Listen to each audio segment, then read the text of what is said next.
नमस्कार दर्शकों, मैं ज्योतिषाचार्य स्नेहलता अपने चैनल नक्षत्र पर आप सभी का हार्दिक स्वागत करती हूँ। तो दर्शकों, मैंने पिछले वीडियो में श्रावण माह से संबंधित कुछ जानकारियाँ आपको दी हैं।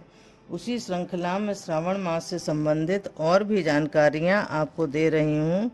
तो दर्शकों, आज का मेरा विषय है श्रावण मास में हमें कुछ ऐसे पौधे लगाने चाहिए जो शुभता प्रदान करने वाले वृक्ष हमको लगाने चाहिए, जिससे हमारे घर में लक्ष्मी का वास हो और घर में खुशियाँ आएँ। तो सावन माह में जो तुलसी के अलावा और जो भी पौधे लगाए जाते हैं वो इस प्रकार हैं। सावन के महीने में घर में तुलसी के साथ साथ अन्य पौधे लगाने से अपार धन की प्राप्ति होती है। वास्तुशास्त्र के अनुसार तुलसी के पौधे का घर के आंगन में होना बहुत ही शुभ कहलाता है। सावन का महीना शुरू हो चुका है। यह महीना अत्यंत ही पवित्र और शिव जी को प्रिय होता है। इस महीने में हम तुलसी के साथ कुछ और वृक्षों को भी लगाएंगे तो आपको शिव जी की असीम कृपा प्राप्त होगी।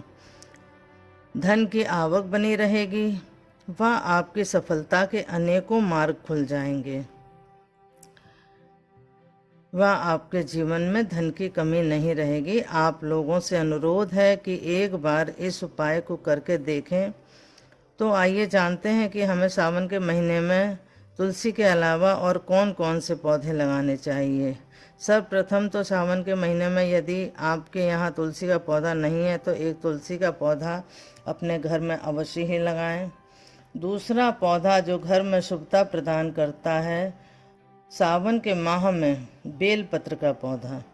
सावन के महीने में भगवान शिव को विशेष तौर पर बेलपत्र चढ़ाए जाते हैं। शिव जी को बेलपत्र बहुत ही प्रिय होते हैं। वहीं वास्तुशास्त्र के अनुसार भी घर में बेलपत्र के पेड़ या पौधा होने से घर के सारे वास्तु दोष समाप्त हो जाते हैं।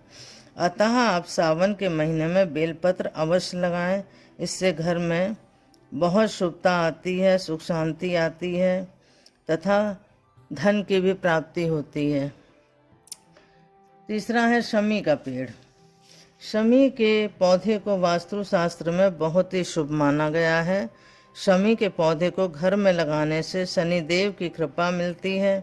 यदि शमी के पौधे को सावन में घर में लगाया जाए तो बहुत ही शुभ होता है, परंतु शमी के पौधे को दरवाजे के पास इस प्रकार लगाना चाहिए कि जब आप कहीं बाहर जाएं घर से तो वो पौधा आपके दाहिने हाथ की ओर हो और जब आप घर में घुसें तो वो आपके बाएं हाथ की ओर पड़े। इस प्रकार आप शमी का पौधा घर में लगाएं और शाम को उसके पास सरसों का एक दीप जलाएं। आपको अवश्य ही लाभ होगा। चौथा जो पेड़ है वह है धतूरे का पौधा। शिवजी को धतूरा भी अत्यंत प्रिय है। शिवजी को धतूरा अर्पित करना अत्यंत शुभ माना जाता है।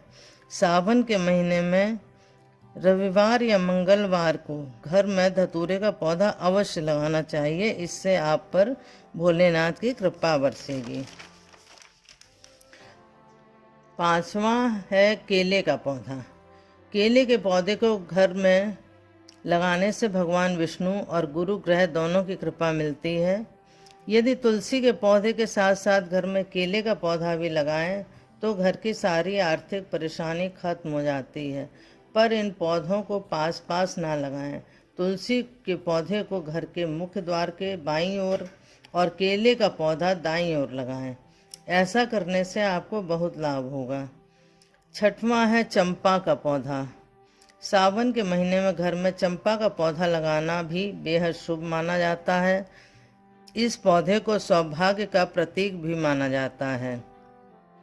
इस पौधे को लगाने से घर में खूब धन आता है, सारी समस्याएं भी दूर हो जाती हैं। वास्तुशास्त्र के अनुसार इस पौधे को घर में उत्तर पश्चिम दिशा में लगाना चाहिए। ये बहुत शुभ माना जाता है। विष्णु भगवान और शिव जी पर यह चढ़ाया भी जाता है। अतः दर्शकों, यदि जानकारी अच्छी लगी हो तो आप भी इस सावन के महीने में इन पौधों को लगाकर इस शुभ अवसर का लाभ उठाएं। आज बस इतना ही। आगे फिर किसी विषय को लेकर आप सभी के समक्ष उपस्थित हो जाऊंगी। आपकी कुशलता की कामनाओं के साथ मैं आपसे विदा लेती हूँ। जय माता दी। धन्यवाद।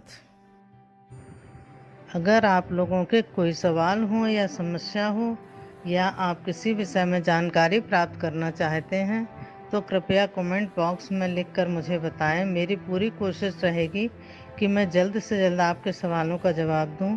और यदि आप कुंडली दिखाना चाहते हैं या बनवाना चाहते हैं तो आप मुझे फ़ोन करके मुझे अपनी समस्या बता सकते हैं, कुंडली दिखा सकते हैं या बनवा सकते हैं। वो सशुल्क होगी। मेरे फ़ोन नंबर आपको व्हाट्सएप पे मिल जाएंगे।